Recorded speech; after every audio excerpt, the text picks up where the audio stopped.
No one expected sparks to fly that morning. Sylvester Stallone, Hollywood's emblem of grit, resilience, and old-school toughness, was set to appear on The View for what the producers promised would be a light-hearted interview. It was supposed to be simple: a few laughs, some stories about his latest project, a nostalgic nod to his iconic roles. But the moment he stepped onto that stage, it became clear the studio had its own plans.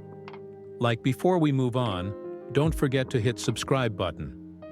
Backstage, the energy had been buzzing long before Stallone arrived. Assistants shuffled between dressing rooms with makeup palettes and notes. Camera operators ran through their last-minute checks. Stage managers barked orders into headsets. The audience, already seated, chatted with the restless excitement of people who knew they were about to witness something unusual, though even they didn't know just how unusual it would get. When Stallone finally walked out, the applause erupted. Dressed in a sharp gray suit tailored to perfection, he carried himself with the quiet confidence of a man who had survived every kind of battlefield, fictional and otherwise.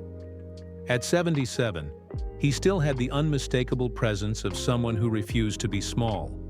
His half-smile, the one that had become a staple of his public persona, flickered warmly as he waved to the crowd and took his place in the guest chair. But beneath the cheers, he felt something else. A strange tension, like a low hum only he could hear.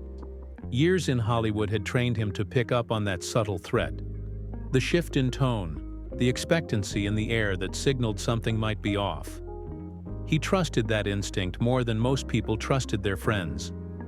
Joy Behar leaned forward as the applause died down, her expression bright and sugary, the kind of sweetness that too often hid a sting.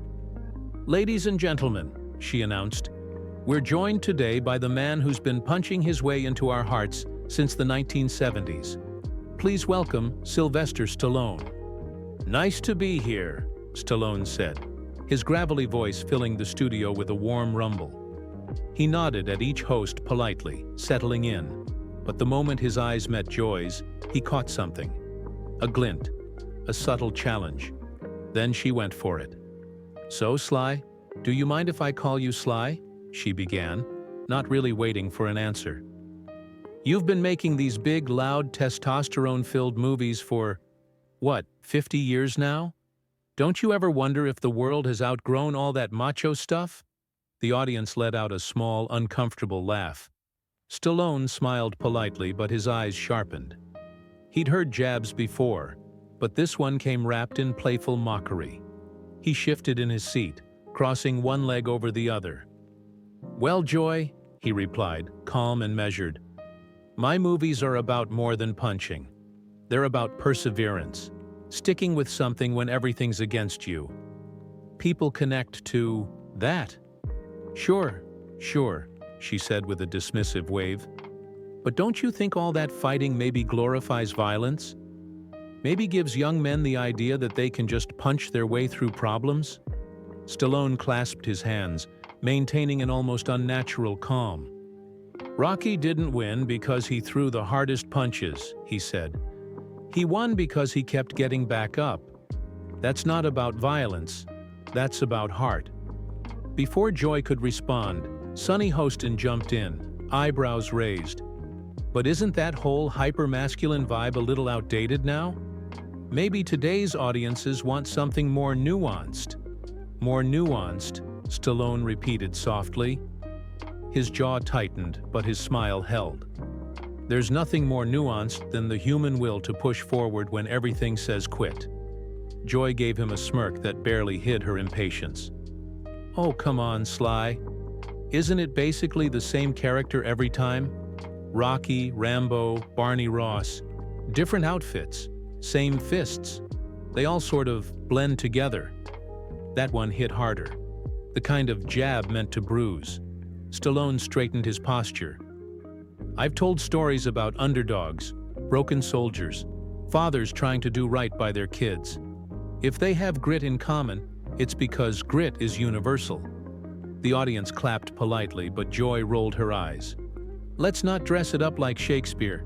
You blow things up, throw punches, and look good doing it. You got lucky with one big movie and kept coasting on it.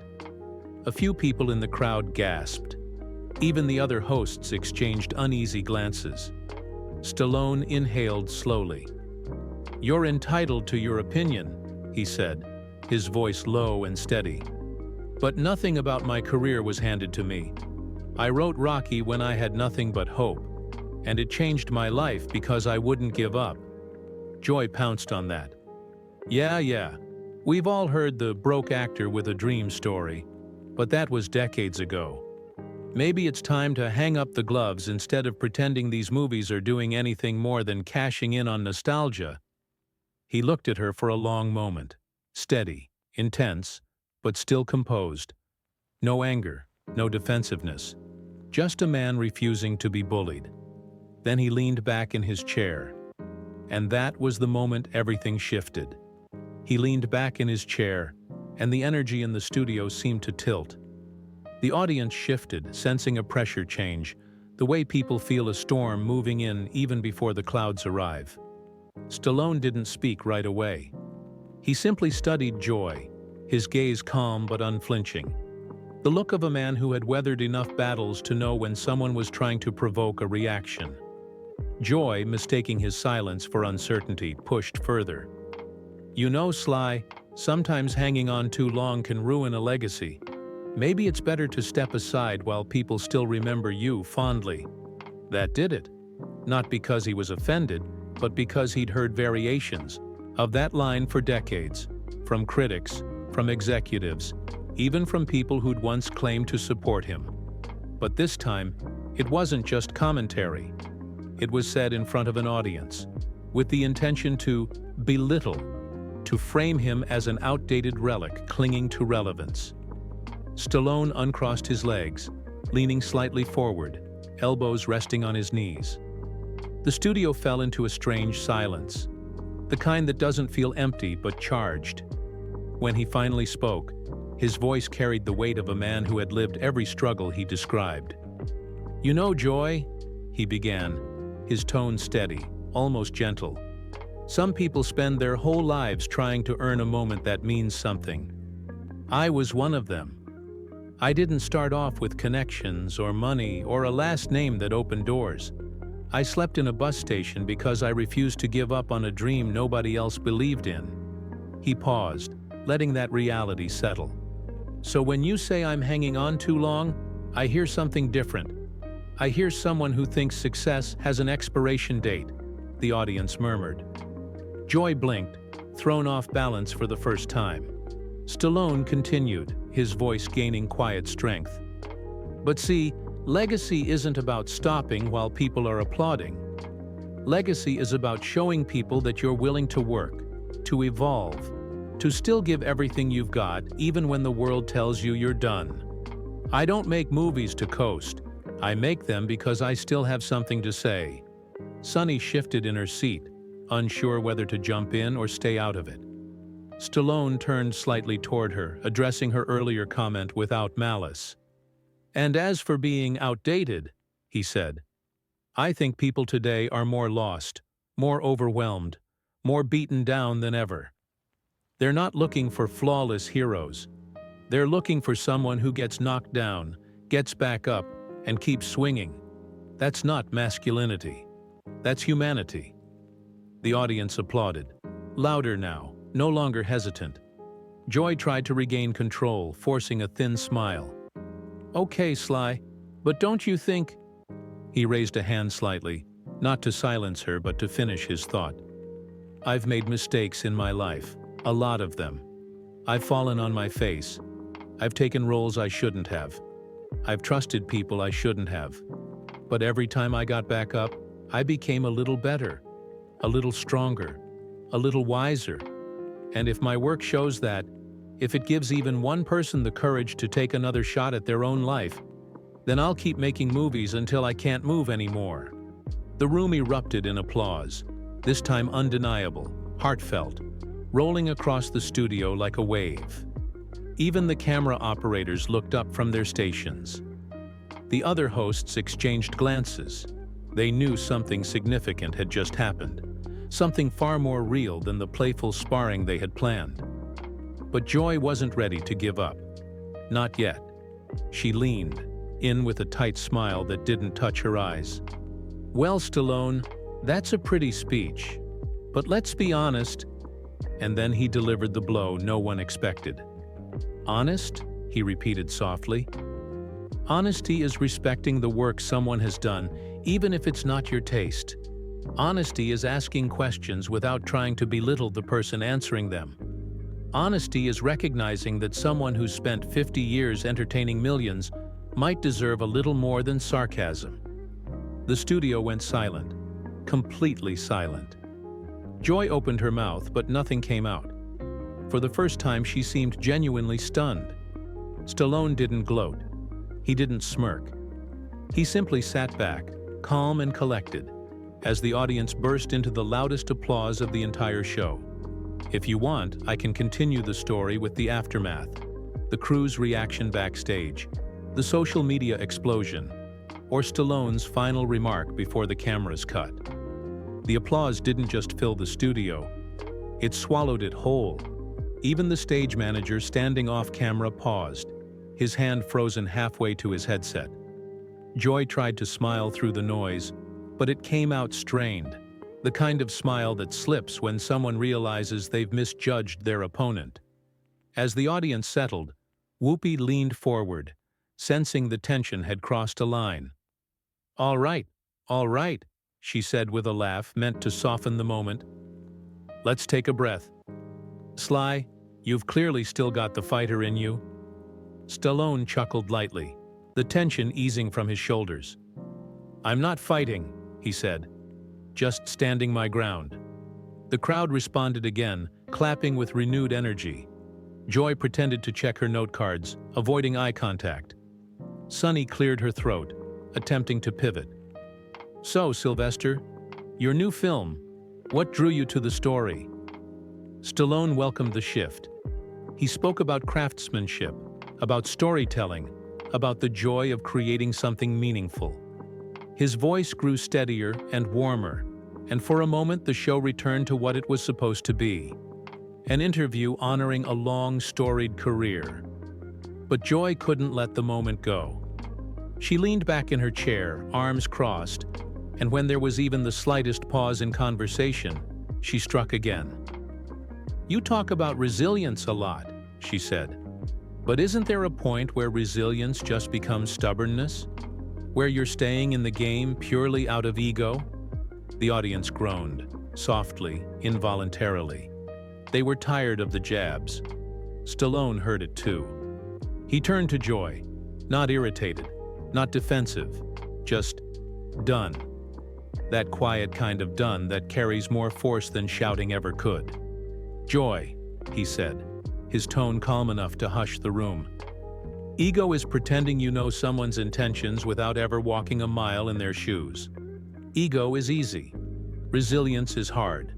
Resilience means you show up even when people tell you not to, even when they try to mock you for it." Joy stiffened, but he continued. "And if you think I'm still here because of ego," he said, "you haven't been paying attention. I'm here because people still find something in these stories. Something hopeful. Something honest. And if that bothers you, I can't help that." A few people in the crowd actually stood. They couldn't help it. The applause rang out again, louder than before, carrying a different tone now. It wasn't polite. It wasn't obligatory. It was admiration. Joy tried to laugh it off, but it came out brittle. Meanwhile, the other hosts shifted, turning their focus back to Stallone. But now he wasn't just another celebrity guest. He held the room in a way few could. Finally, Whoopi cut in decisively. "We need to go to commercial," she announced, and the relief in her voice was clear. "Stay with us, we'll be right back." The theme music swelled. Cameras pulled back, the lights shifted. And just like that, the tension in the room snapped like a string pulled too tight for too long. But the real show was about to begin. Off camera. As soon as the mics cut, one of the producers rushed towards Stallone. "Sly, are you okay?" she whispered, her face pale. "We didn't expect—" He gave her a gentle pat on the shoulder. "I'm fine," he said simply. Joy glanced over at him, then quickly away. The confidence she had strutted in with seemed to leak out of her with every passing second. She fumbled with her cards, her usual smirk missing. Sonny leaned over to Stallone quietly. "For what it's worth," she murmured, "that was impressive." He smiled, not triumphantly, but with a weary kind of gratitude. "Thanks," he said. "Sometimes you've got to punch back, without throwing a punch." The stage manager approached. "Back in 30 seconds, he called. Whoopi shot Joy a warning look. "Please," she muttered under her breath. "No more of that." Joy didn't reply. The countdown began. 10, 9, 8. And Sylvester Stallone straightened in his seat, ready for round 2. Not because he wanted to fight, but because he refused to shrink. If you want, I'll continue with what happens after the commercial break. Where Joy tries to recover, the audience sides with Stallone even more, and he delivers the final line that becomes the moment everyone talks about online. When the cameras blinked back on, the studio lights brightened, and the hosts straightened in their seats as if nothing unusual had just happened. But the audience knew. The energy had shifted. Joy's earlier bravado had cracked, and Stallone, quiet, composed, unshaken, now held the room without even trying. Whoopi welcomed viewers back with a tight smile. "We're here with Sylvester Stallone," she said, her tone carefully neutral. "And we're talking about his new film and his legendary career." The audience responded with enthusiastic applause. Stallone gave a modest wave, but his eyes flicked toward Joy for a split second, just long enough for her to look away. Sonny jumped in quickly, clearly determined to steer the conversation somewhere safe. "Sly, you've played so many memorable characters. Rocky Balboa, John Rambo. People worldwide connect to them. What do you think makes those stories endure for so long?" Stallone nodded thoughtfully. "I think," he said, "people see themselves in characters who get knocked down and still push forward. Not perfect, not invincible, just human. People who struggle, who doubt, who hurt, and keep going anyway." The audience cheered. Even through the cameras, Stallone's sincerity was unmistakable. It was the kind of answer only someone who had lived those struggles could give. But Joy couldn't leave it alone. She leaned in, that forced smile back on her lips. "You know, Sylvester," she said, her voice sugary again, "you've got a loyal fan base. But don't you ever worry that maybe some of them hold on to the past a little too tightly? Some might say your films encourage people to romanticize an outdated version of manhood." A soft groan rippled through the audience. They were done with it. And Stallone knew it. He turned to her, and though his voice stayed calm, the room leaned forward instinctively. "Joy," he said, "being strong isn't outdated. Being determined isn't outdated. Being someone who refuses to quit, no matter how many obstacles they face, isn't outdated. If anything, people need that now more than ever." Joy shifted in her chair, but he continued. Not loud, not angry, just undeniably steady. "If telling stories about courage and resilience is considered old-fashioned," he said, "then maybe the world needs a little old-fashioned." The audience erupted. They didn't just clap, they roared. A few people whistled. Someone in the back shouted, "Tell her, Sly!" Joy sat frozen, her smile stiff, her eyes darting toward the off-camera crew for support that wasn't coming. The applause went on long enough that the producers couldn't cut to another topic without looking obvious. So Whoopi, professionally composed, tried again. "I think what Sly is saying," she interjected, "is that inspiration comes in all forms. If you like this video, then subscribe."